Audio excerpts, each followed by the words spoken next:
Jiandaa Mheshimiwa Manyanya. Mheshimiwa Naibu Spika, ninakushukuru kwa kunipa fursa na mimi niweke mchango wangu katika wizara hii ya mambo ya ndani. Mheshimiwa Naibu Spika, nianze kwanza kwa kumshukuru Mungu kwa kunipa fursa ya kusimama katika bunge hili tukufu. Lakini kwa namna pekee sana Mheshimiwa Naibu Spika, nipongeze sana wizara lakini pamoja na vyombo vyetu vya ulinzi na usalama kwa kazi kubwa sana wanaoifanya katika taifa letu. Mheshimiwa Naibu Spika, naipongeza serikali kwanza kwa kuona umuhimu wa wizara hii. Kwa miaka hii minne ya Daktari Samia Suluhu Hassan, bajeti imetoka kutoka bilioni 9 mpaka trilioni 2. Tunaipongeza sana serikali ya awamu ya 6. Lakini Mheshimiwa Naibu Spika, tunaipongeza wizara kwa sababu kwa miaka minne hii kuna vitu ambavyo tumekuwa tukishauri kama wabunge, lakini leo kutoka kwenye taarifa ya Mheshimiwa Waziri tumeona mambo mengi sana yamefanyiwa kazi, ikiwemo kuongeza magari na vitendea kazi kwa askari, lakini kuondoa msongamano wa maabusu na magereza huko wafungwa, lakini pia matumizi ya nishati safi. Leo magereza zetu wanatumia nishati safi, lakini pia kuna kuanzisha miradi ili serikali iweze kuokoa fedha. Kwa hiyo Mheshimiwa Naibu Spika, wizara imejitahidi sana kupokea maoni, ushauri na maelekezo ya wabunge. Tunawapongeza sana kwa kazi kubwa ambayo umeifanya. Mheshimiwa Naibu Spika, bado kuna moja ambalo limeachwa. Mheshimiwa Waziri, mimi nakufahamu wewe ni msikivu sana. Kama mmeweza kufanyia kazi haya mambo mengine, lipo swala la PGO ambao tumekuwa tukilizungumza sana kwa muda mrefu.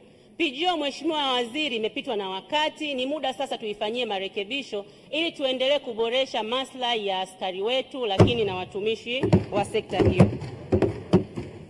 Mheshimiwa Naibu Spika, mimi ni kijana na katika umri wangu ambao niko hapa duniani sijawahi kusikia sauti ya risasi, sijawahi kusikia sauti ya mabomu, sijawahi kusikia heka ya vita.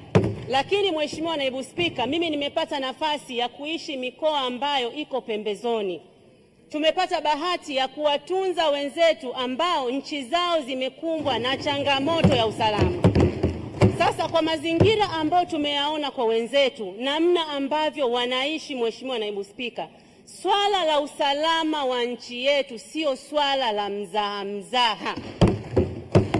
Mheshimiwa Naibu Spika, leo tunaona tuko humu ndani tunapata amani ya kujadili ni kwa sababu vyombo vyetu vya ulinzi na usalama vinafanya kazi yao. Leo tusingepata fursa ya kukaa hapa kama tusingekuwa na amani. Sasa Mheshimiwa Naibu Spika, sisi vijana tunapoona kwamba kuna kundi la watu linataka kuhatarisha amani ya taifa letu, hatuwezi kuvumilia. Mheshimiwa Naibu Spika, na hapa nitumie nafasi hii kumpongeza sana IGP baba yangu Wambura. Hongera sana kwa kazi kubwa unayoifanya. Mheshimiwa Naibu Spika, leo tunaona kwenye taifa letu watu ambao taifa lao limewashinda na wanajiita wanaharakati. Na mimi nadiriki kusema Mheshimiwa Naibu Spika, ni wanaharakati njaa, wanaharakati uchwara. Wameshindwa, wameharibu ndani ya taifa lao. Wanakuja kwetu kuanza kuondoa amani tulionayo. Mheshimiwa Naibu Spika, nimuombe sana IGP asikubaliane na swala hili hata kidogo. Mheshimiwa Naibu Spika, sisi wa Tanzania sio utamaduni wetu kutukana viongozi. Na mimi naongea hapa kama kijana ambaye nimelelewa na Chama cha Mapinduzi. Sio utamaduni wetu kutukana viongozi. Na leo tunapoona rais wetu, Mheshimiwa, muda wako umalizia, muda wako umekwisha. Tunapoona rais wetu anatukanwa na watu ambao wanajiona kwamba wao wana nafasi ya kumtukana, niombe sana IGP ashughulike nao ipasavyo. Mheshimiwa Naibu Spika, kuanzia asubuhi sisi ndio wawakilishi wa wananchi. Tumesema IGP hapo shikilia kuhakikisha watu hawa wanashika adabu. Mheshimiwa Naibu Spika, haiwezekani kuona leo kiongozi wa taifa hili akiwa mama akiwa mwanamke kwa kazi anazozifanya leo alipwe kutukana kwenye mitandao. Mheshimiwa Naibu Spika, haiwezekani na sisi vijana hatuko tayari.